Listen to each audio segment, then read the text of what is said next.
Aleluia. Saúdo a todos com a paz do Senhor. A paz do Senhor. Sem mais demora, abra comigo a Bíblia no livro de Ezequiel, capítulo de número 8. Ezequiel, capítulo de número 8. Enquanto você procura, eu quero glorificar a Deus pela oportunidade, ao pastor Paulo pela confiança. No dia do convite fiquei atribulado, o coração tremendo, mas logo no final da vigília o pastor confirmou aquilo que Deus tinha para fazer. O pastor foi usado dizendo que o Senhor já tinha me dado uma palavra e que eu poderia deixar o Espírito Santo me usar para falar com a noiva do Cordeiro. Aquilo confortou meu coração, mas continuei temendo e tremendo na presença do Senhor, porque todas as vezes que nós temos a oportunidade de anunciarmos as suas verdades, nós não estamos anunciando qualquer palavra, mas uma palavra transformadora, que cura, que liberta e que salva, e que vai nos levar para o céu. Amém? Amém. Você que encontrou, diga amém. Amém. Ezequiel, capítulo de número 8, está escrito assim: Sucedeu, pois, no sexto ano, no mês sexto, no quinto dia do mês, estando eu assentado na minha casa, e os anciãos de Judá sentados diante de mim, que ali a mão do Senhor Jeová caiu sobre mim. E olhei, e eis que uma semelhança como de aparência de fogo, desde a aparência dos seus lombos, e daí para baixo, era fogo, e dos seus lombos para cima, com um aspecto de um resplendor como cor de âmbar. E estendeu a forma de uma mão e me tomou pelos cabelos da minha cabeça. O Espírito me levantou entre a terra e o céu e me trouxe a Jerusalém em visões de Deus, até a entrada da porta do pátio de dentro, que olha para o norte, onde estava colocada a imagem dos ciúmes, que provoca os ciúmes de Deus. E eis que a glória de Deus de Israel estava ali, conforme a semelhança que eu tinha visto no vale. E disse-me: Filho do homem, levanta agora os teus olhos para o caminho do norte. E levantei os meus olhos para o caminho do norte, e eis que da banda do norte, à porta do altar, estava imagem de ciúmes à entrada. E disse-me: Filho do homem, vês tu o que eles estão fazendo? As grandes abominações que a casa de Israel faz aqui, para que me afaste do meu santuário, mas verás ainda maiores abominações. E levou-me à porta do átrio. Então olhei, e eis que havia um buraco na parede. E disse-me: Filho do homem, cava agora naquela parede. E cavei na parede, e eis que havia uma porta. Então me disse: entra e vê as malignas abominações que eles fazem aqui. E entrei e olhei, e eis que toda forma de répteis e de animais abomináveis e de todos os ídolos da casa de Israel estavam pintados na parede em todo o redor. E 70 homens dos anciãos da casa de Israel, com Jazanias, filho de Safã, que se achava no meio deles, estavam em pé diante das pinturas, e cada um tinha na mão seu incensário, e subia uma espessa nuvem de incenso. Então me disse: Viste, filho do homem, o que os anciãos da casa de Israel fazem nas trevas, cada um nas suas câmaras pintadas de imagem? E eles dizem: O Senhor não nos vê, o Senhor abandonou a terra. E disse-me: Tornarás a ver ainda maiores abominações do que estes fazem. E levou-me à entrada da porta da casa do Senhor, que está da banda do norte, e eis que estavam ali mulheres assentadas chorando por Tamuz. E disse-me: Viste, filho do homem, verás ainda abominações maiores do que estas. E levou-me para o lado interior da casa do Senhor, e eis que estava a entrada do templo do Senhor, entre o pórtico e o altar, cerca de 25 homens de costa para o templo do Senhor, e com o rosto para o oriente, e eles adoravam o sol, virados para o oriente. Então me disse: Vistes, filho do homem, a coisa mais leviana para a casa de Judá do que essas abominações que fazem aqui? Havendo enchido a terra de violência, tornaram a irritar-me, e ei-nos a chegar o ramo ao seu nariz, pelo que também eu procederei com furor, o meu olho não poupará, nem terei piedade, ainda que me gritem aos ouvidos com grande voz, eu não os ouvirei. Amém, irmãos? Amém. Feche os teus olhos, eu quero orar com você. Senhor, nosso Deus e nosso Pai, te glorificamos, te exaltamos, porque sabemos que tu és fiel, sabemos que nada é revelado em vão. Deus, estamos aqui para te adorar, quebrando os nossos corações, dá-nos o entendimento daquilo que tu queres falar conosco. Senhor, não permita que ficamos confundidos, mas fala poderosamente ao nosso coração. Alabosa, nada serve, Deus, em nome de Jesus, manifesta-te nesta noite e faz o teu nome ser glorificado. É o que nós te pedimos, em nome de Jesus. Amém e amém. Os irmãos podem sentar, glorificando e exaltando o nome do Senhor. Irmãos, ao lermos no livro de Jeremias, nós vamos ver Deus levantá-lo como profeta entre uma nação rebelde, entre uma nação que não queria adorar, entre uma nação que fazia tudo aquilo que era mal aos olhos do Senhor. Deus já tinha dito que quando eles adentrassem a terra prometida, que eles cultuassem e adorassem ao Senhor, e não se dessem casamento com outras nações, e que não adorassem o Deus de outras nações. Mas Israel fez tudo ao contrário daquilo que Deus tinha dito para que eles fizessem. E Deus levanta Jeremias, conhecido como profeta chorão. Alguns estudiosos dizem que durante 13 anos ele chorou, irmãos, apregoando arrependimento para o povo de Israel. E durante 13 anos eles não escutaram aquilo que Deus falara através da boca do profeta. E no capítulo de número 25, do versículo 8 em diante, Deus ele vai proferir a sentença de Israel, dizendo que Nabucodonosor, a Babilônia, iria destruir Jerusalém, iria destruir o templo, iria levar o povo cativo para a Babilônia, e ali eles seriam escravos de Nabucodonosor.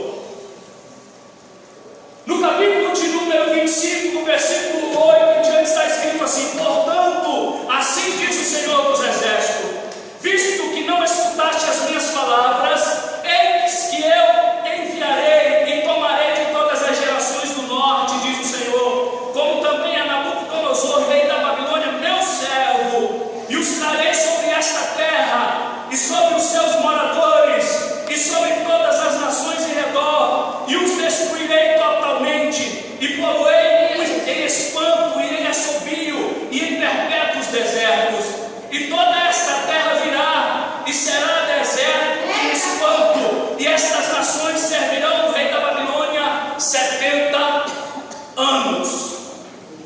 Quando nós lemos Ezequiel, nós vamos ver Israel vivendo o cumprimento da sentença, o cumprimento da promessa. Cutuca o irmão que está do teu lado e diz assim: Deus, ele não só profetiza bênção, mas ele profetiza conserto, para que a glória dele seja manifesta no meio da igreja. Irmãos, nós temos que conhecer o Deus, como está escrito, que ele é bom, mas ele também é bom consumidor. Da mesma maneira que ele profetiza a bênção, a vitória, a restauração, ele profetiza, irmãos, a maldição sobre aqueles que não obedecem, sobre aqueles que não cumprem os seus mandamentos. E Deus faz isso com o povo de Israel. Deus levanta Jeremias para dizer: virá uma nação que irá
satisfeito. Ezequiel era filho de Buzi, sacerdote. Os sacerdotes estavam todos corrompidos, irmãos. Os sacerdotes estavam fazendo aquilo que desagradava a Deus. Mas existia um remanescente no meio do povo. Existia um que não estava contaminado. Existia um, irmãos, que não concordava com aquilo que estava sendo praticado no meio do povo.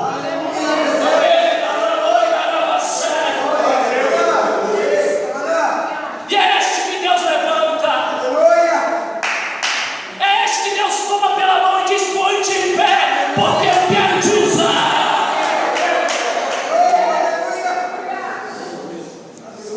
Aleluia. Os dias são maus, irmãos. Coisas horrendas estão acontecendo. E nós temos visto a igreja apática, a igreja conformada, satisfeita com o que está acontecendo. Certos covardes que não têm coragem de abrir a boca para pegar as verdades de Jesus Cristo. Certos satisfeitos com as migalhas que recebem. Homens e mulheres, irmãos, que se intitulam, que empinam as suas cabeças, mas que não têm coragem de pregar a verdade de Jesus. Homens e mulheres que dizem ser usados por Deus, que são cheios do Espírito Santo de Deus, mas que não se assemelham com Deus.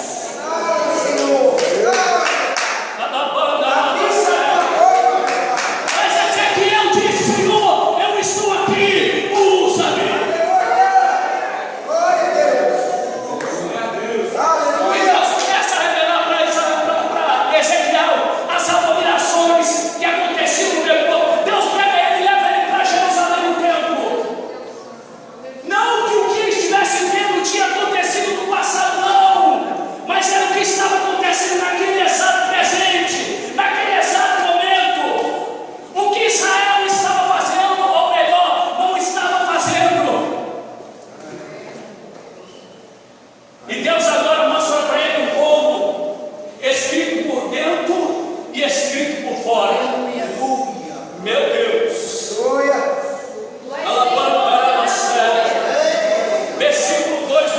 Versículo 10 do capítulo 2 diz assim: e achavam escritas lamentações, suspiros e ais. E Deus fala para Ezequiel: come do rolo,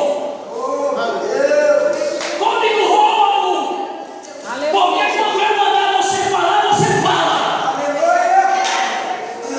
Aí ele começa a descrever: se eu te mostrar que o homem está errado, que ele não se converter e não se consertar e ele morrer, vou cobrar o sangue das suas mãos. Mas se você falar para ele que ele está errado e ainda assim ele não se converter, não cobrarei o sangue dele das suas mãos. Se eu mostrar para você que o justo irá pecar e você não falar para ele e ele pecar, vou eu cobrar de você. Mas se você falar para ele e ele não pecar, não cobrarei de você. E Deus começa a revelar, irmão, os ais que aconteceriam. E Deus começou a mostrar para ele todas as abominações que aconteciam, irmãos. E eu orando a Deus, e eu pedia misericórdia para Deus. E Deus falava no meu coração: vou eu cobrar. Vou eu cobrar. Muitos pensam por aí que Deus está cego, que Deus está surdo. Muitos pensam por aí que estão certos. Não, eu estou certo. Muitos dizem por aí: não, eu não tenho feito nada que desonore, irmão. Só Deus sabe o que está certo.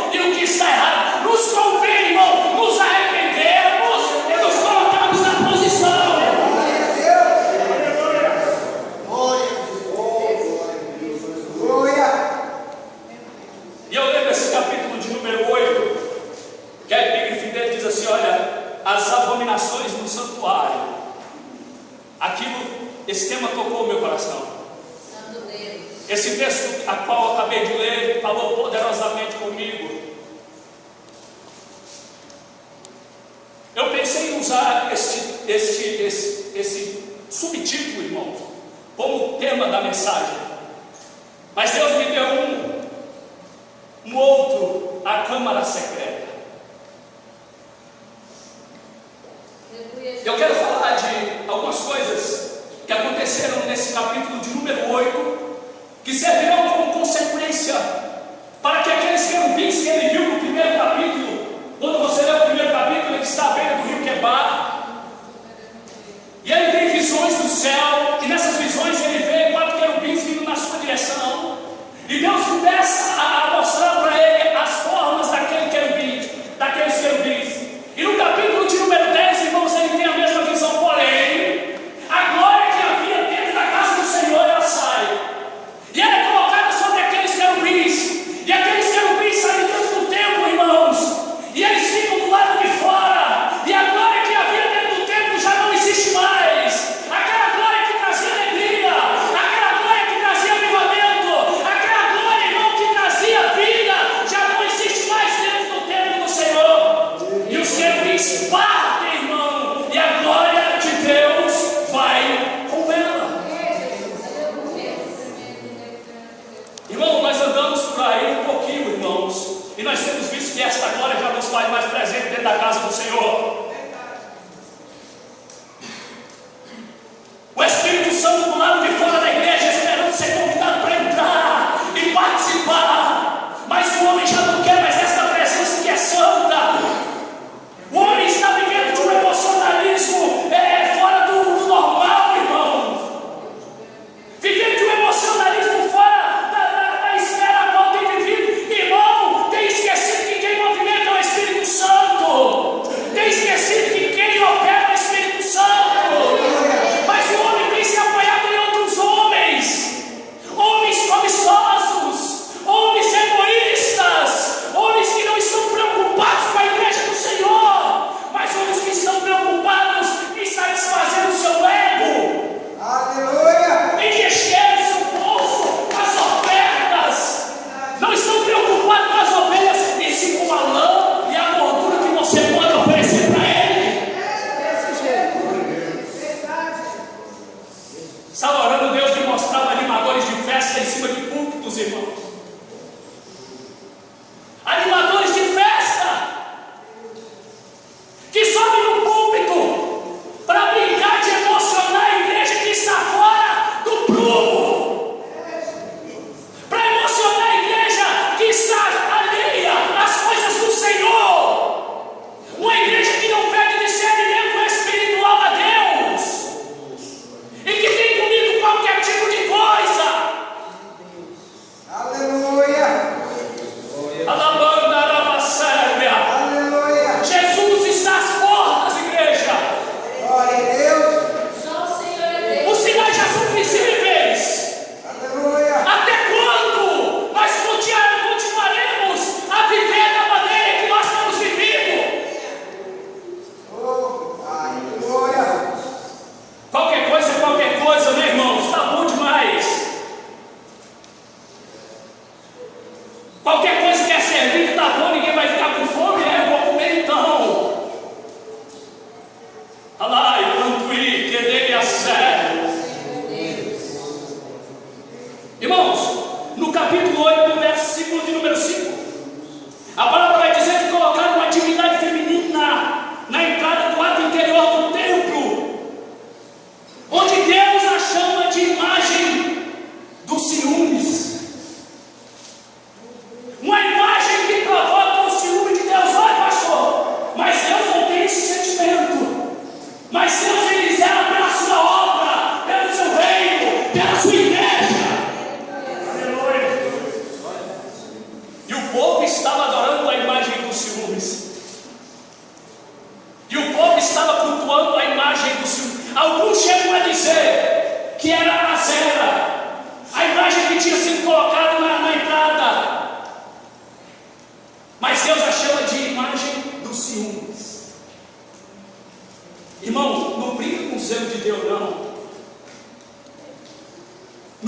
do zelo de Deus, não.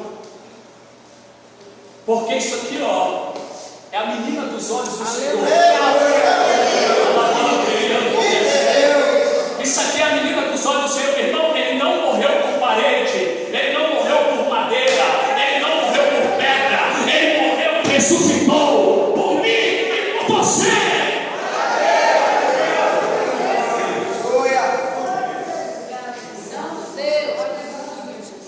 Estava orando e falando: Jesus, eu devo estar exagerando, Senhor, eu estou pecando contra ti. E Deus falava assim: gostaria que muitos dentro da minha casa tivessem o mesmo zelo que você tem. Aleluia! Glória a Deus! Não sou melhor que ninguém, não. Claro que eu sou mais bonito, né?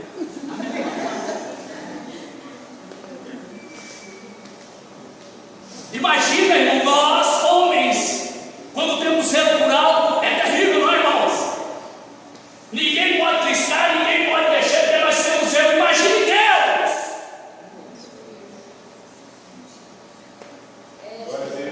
No versículo de número 7, é onde que eu quero falar, irmãos. Deus mostra no templo um buraco na parede.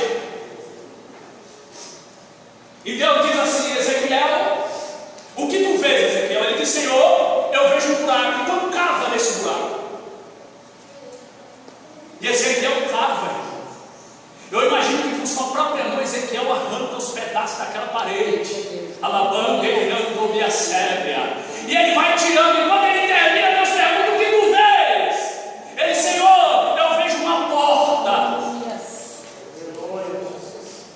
Aí o Senhor diz assim: entra e vê as abominações que acontecem em secreto.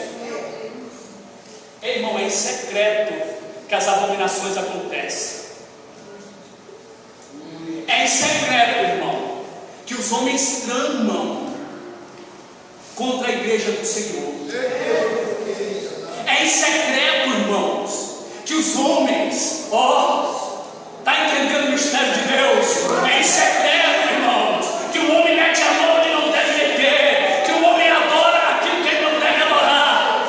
E Deus diz assim: vê os anciãos adorando as imagens pintadas nas paredes, dentro cada um da sua própria cômoda.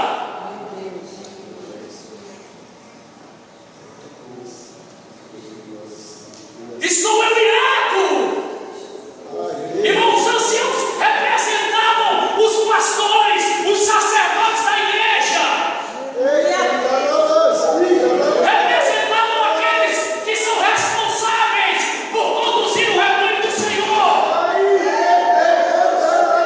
E eram esses mesmos, irmãos, que estavam em secreto, fazendo aquilo que não era para fazer. E o povo perecendo, e o povo padecendo, sem saber o que estava acontecendo. Eu imagino Israel sofrendo, irmãos. Mesmo em toda comodidade, eles sofriam, porque a presença de Deus já não era mais a mesma.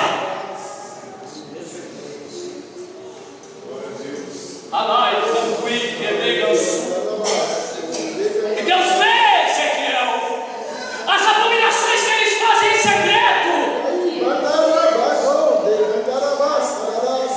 E no versículo de número 12 ele diz assim: o Senhor não nos vê. Eita, fazendo as abominações e dizendo: o Senhor não nos vê. Nós estamos bem escondidos e o Senhor não nos vê. O Senhor abandonou a terra, então não tem por que nós nos preocuparmos. Continuaremos a fazer o que é errado. Continuaremos a desobedecer às ordens do Senhor. Continuaremos a infringir as ordenanças do Senhor. Continuaremos a nos preocupar somente conosco.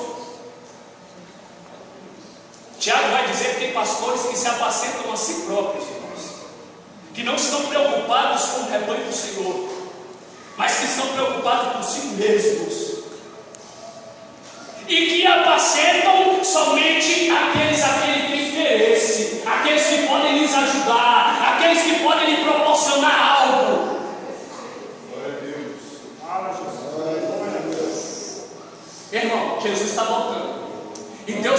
comigo nesta madrugada, vou eu cobrar.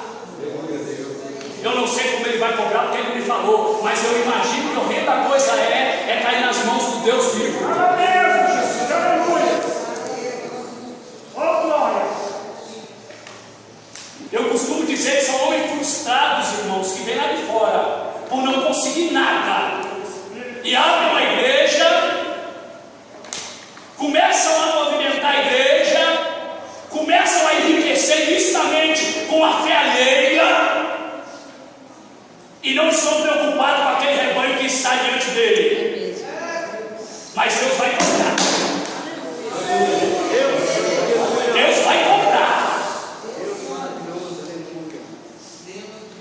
No livro de Mateus, capítulo de número 10, versículo 26, diz assim, ó: portanto não temais, porque não há nada encoberto que não haja de se revelar-se, e nem oculto que não haja de saber-se.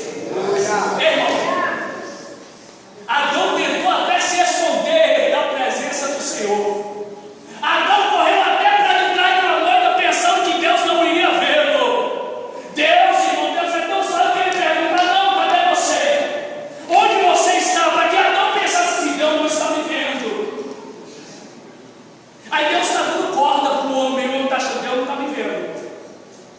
Eu estou aqui atrás da parede, atrás da porta, dentro dessa câmara secreta, e ele não sabe o que eu estou fazendo. Ei, não há nada encoberto que não seja descoberto.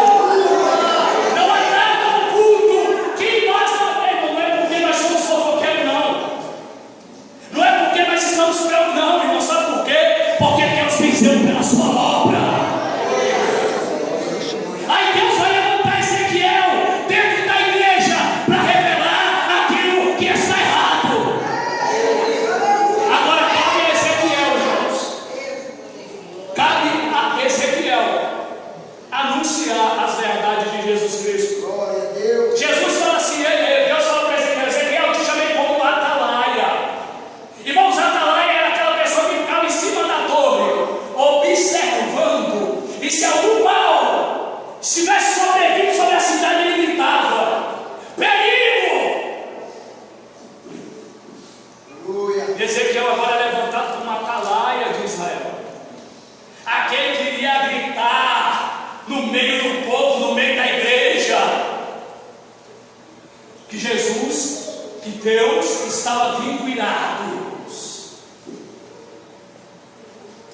Me recordo de Abacuque, irmãos. Inicia o seu livro com uma certa arrogância, pensando no poder, pensando ser alguém, perguntando para Deus: Deus, até quando? Ei, irmão, quem somos nós? Até quando? E Deus diz assim: para você saber que eu estou no controle, levantarei os caldeus para vir contra esta nação. Aí Ezequiel teme porque ele conhecia os caldeus, irmãos. Abacuque teme, irmão, porque ele conhecia os caldeus. E ele fala: mas Senhor, tu vai levantar uma nação pior do que esta para vir contra ela. Aí Deus: eu falei para você que eu estou no controle. Aí no capítulo de número 13 ele diz: Senhor, ouvi a tua palavra e temi. Aviva a tua obra no meio dos anos. No meio dos anos a multiplica. Ele estava pedindo socorro para Deus, porque ele sabia que o povo não aguentaria a ira do Senhor. Santo Deus. Aleluia. E quantos movimentos no meio da igreja intitulados como avivamento, onde a emoção tem movimentado, não é o Espírito Santo, é a emoção que tem movimentado os crentes, e os crentes insistem em dizer que estão sendo avivados. Saiu do culto, eles fofocam, eles mentem, eles fazem tudo aquilo que não convém ao Senhor e dizem que foram avivados. Avivamento é tornar a vida. Avivamento, irmão, é arrancar aquilo que é velho, lançar por terra e tornar a ser alguém diferente. A palavra de Deus vai dizer em 2 Coríntios capítulo 5:17 que aquele que está em Cristo, nova criatura é. As coisas velhas passaram e eis que tudo se fez novo. Se coloque de pé em nome de Jesus. Glória.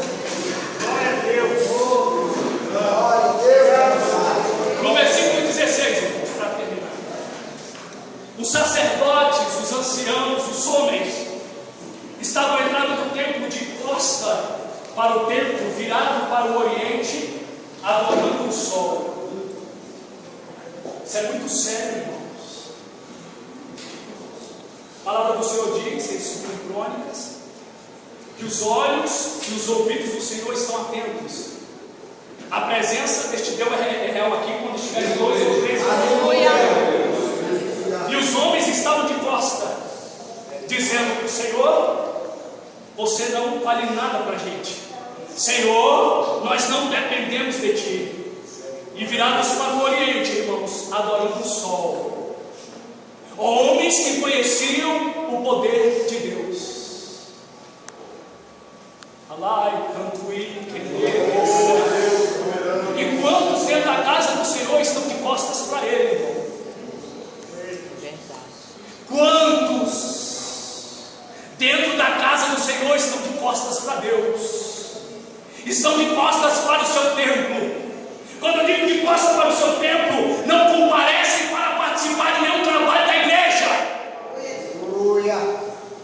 Não fazem esforço nenhum para estar dentro da casa do Senhor, para participar de nada, e querem ser honrados, e querem receber aplausos,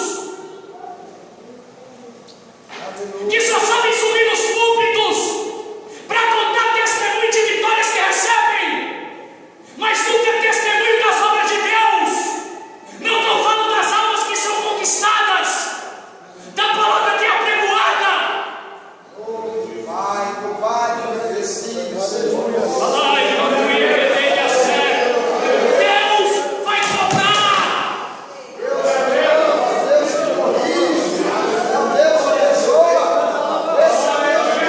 Coloca a mão no teu coração, eu vou passar para o pastor. Coloca a mão no teu coração aí. Hoje é noite de Santa Ceia. Hoje é noite, irmão, de nós entrarmos no concerto, de nós estarmos na posição, de nós, irmãos, nos colocarmos como servos e servas do Senhor, porque nós vamos participar de um grande banquete que anuncia a morte e a ressurreição de Jesus Cristo. Nós vamos orar. Senhor, nosso Deus e nosso Pai, Pai Santo, Pai amado, Deus querido, tua palavra diz que não há nada encoberto que não seja descoberto. E nós estamos aqui como Ezequiel, Senhor, prontos para anunciarmos as tuas verdades. Deus, prontos para, Senhor, não calarmos a nossa boca, mas para pregarmos a tua palavra. Senhor, essa tua igreja, Deus, a tua noiva, a tua eleita, tu dizendo ela, derrama da unção, Senhor, cura, liberta, salva, batiza com o teu Espírito Santo, traz um avivamento, Senhor, de arrependimento, de conversão, de regeneração sobre a tua noiva, que a tua palavra possa se cumprir fielmente nas nossas vidas, Senhor. Deus, manifesta de nosso meio e que nós possamos melhorar cada dia mais. É o que nós te pedimos em nome de Jesus Cristo. Amém. Glória a Deus.